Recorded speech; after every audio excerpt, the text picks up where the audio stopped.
नमस्कार, मैं रवीश कुमार। नेपाल की छात्रा प्रकृति लामसाल की मौत का मामला बेहद अफसोसनाक है।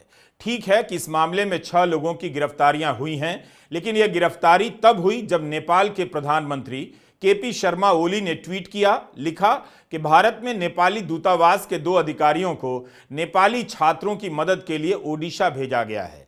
इसकी नौबत क्यों आई? अगर KIIT और ओडिशा की पुलिस शुरू से भरोसेमंद कार्रवाई कर रही होती तो नेपाल के प्रधानमंत्री को यह सब ट्वीट नहीं करना पड़ता। नेपाल के छात्रों के साथ जो व्यवहार हुआ वह कितना गलत था। किसी यूनिवर्सिटी को इतना अहंकार नहीं होना चाहिए। KIIT के अधिकारी ने जिस तरह से कहा कि नेपाल का जितना बजट नहीं है, उससे ज्यादा उनकी यूनिवर्सिटी छात्रों को मुफ्त में खाना खिला रही है। यह बताता है कि हम दूसरे देशों को किस तरह से देखने लगे हैं। कोई देश किसी से कम नहीं होता, यह एक बेसिक जानकारी है और सभी को समझनी चाहिए। हर यूनिवर्सिटी को जिसके यहां दूसरे देश के छात्र पढ़ते हैं, उन्हें यह बात अपने अधिकारियों को समझानी चाहिए। भारत का बजट भी दुनिया में कई देशों से बहुत कम है। अंतर्राष्ट्रीय छात्र भारत के भरोसे आते हैं। यह भारत की छवि का भी सवाल है।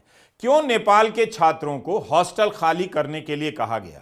क्या इस तरह से छात्रों को निकाला जा सकता है कि आप अपने घर चले जाइए? क्या उन्हें जल्दी हॉस्टल खाली नहीं करने पर मारा भी गया है? कैसे 500 छात्रों को बस में बिठाकर कैंपस से निकाला गया? यह किसका आदेश था? किसका फैसला था? कौन कौन लोग इसमें शामिल थे? इन सब बातों की जांच होनी चाहिए और विदेश मंत्रालय को दखल देकर ठोस कार्रवाई सुनिश्चित करवानी चाहिए। यह सवाल केवल एक कॉलेज या यूनिवर्सिटी का नहीं है, भारत का भी है। यही बात वहां पढ़ने वाले भारत के छात्रों के लिए भी है। प्रकृति उनकी क्लासमेट थी, उसके साथ सही हुआ है या गलत, इसे सिर्फ क्लासमेट के नाते देखना चाहिए, ना कि भारत नेपाल का मामला बनाना चाहिए। उम्मीद है छात्र इतनी सी बात समझेंगे, क्योंकि KIIT के छात्र भी बड़ी संख्या में दूसरे देशों में नौकरी के लिए जाते हैं।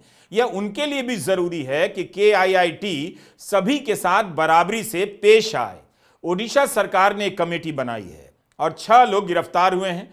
जो भी आरोप हैं, आरोपी पर उसकी जांच पारदर्शी तरीके से होनी चाहिए, ताकि इसे लेकर अटकलें ना चलें, अफवाह ना फैले। हत्या है या आत्महत्या, इस मामले में जो भी जांच हो, पुलिस को प्रकृति के परिवार और उसके दोस्तों को भी भरोसे में लेना चाहिए। नमस्कार, मैं रवीश कुमार।